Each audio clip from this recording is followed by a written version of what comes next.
जय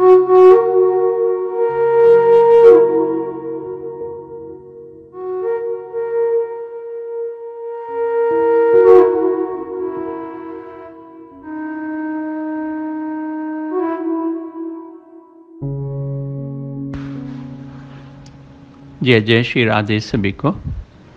पूज्य डोंगरी जी महाराज श्रीमद् भागवतम में बता रहे हैं कि जब हिरण्यकशिपु ने अपने 5 साल के पुत्र प्रहलाद से पूछा कि गुरु से क्या सीखा है, तो प्रहलाद तो पिताजी को ज्ञान की बातें सुनाने लगे। ये पिछले भाग में हमने सुना था। अभी आगे बढ़ते हैं। प्रहलाद कहते हैं कि पति पत्नी के प्रेम में भी स्वार्थ ही भरा हुआ है।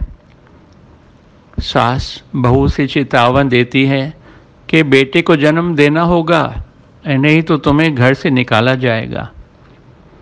डोंगरे जी कहते हैं पुत्र एक ही कुल का उद्धार करता है, पर पुत्री तो पिता और पति दोनों के कुलों का उद्धार करती है।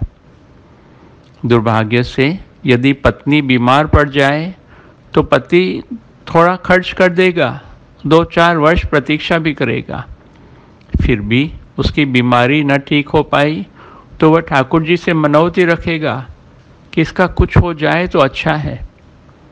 उसके कुछ हो जाने का मतलब मर जाना। पति सोचता है मेरी आयु भी अधिक नहीं है, 48वां वर्ष अभी तो शुरू हुआ है, मेरा कारोबार भी ठीक ठीक चल रहा है, अतः दूसरी पत्नी तो मिल जाएगी। श्री डोंगरे जी कहते हैं पति पत्नी एक दूसरे को प्रिय इसलिए लगते हैं क्योंकि एक दूसरे को सुख सुविधा देते हैं। उन दोनों में से किसी ने भी दुख देना शुरू किया कि प्यार के बदले घृणा आ जाती है। ऋषि याज्ञवल्क्य ने जब संन्यास ग्रहण करने का निश्चय किया तो उन्होंने अपनी पत्नी मैत्रेयी और कात्यायनी से कहा, अपनी संपत्ति तुम दोनों में समान रूप से बांट देता हूँ, जैसे तुम दोनों में झगड़ा ना हो।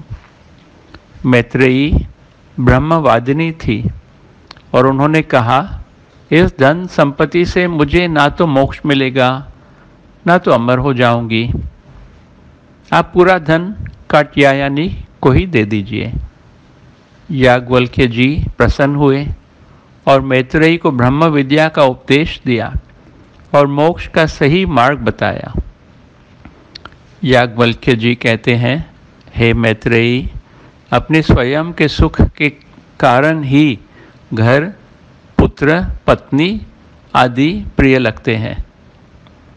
पति और पत्नी का एक दूसरे से संबंध तो अपनी अपनी कामना पूर्ति के लिए ही रहता है। एक दूसरे से आशा और अपेक्षा रखते हैं और इसी कारण एक दूसरे से प्रेम करते हैं। माता पिता पुत्र से इसलिए स्नेह करते हैं क्योंकि उन्हें आशा है कि वह बड़ा होकर उनका पालन करेगा।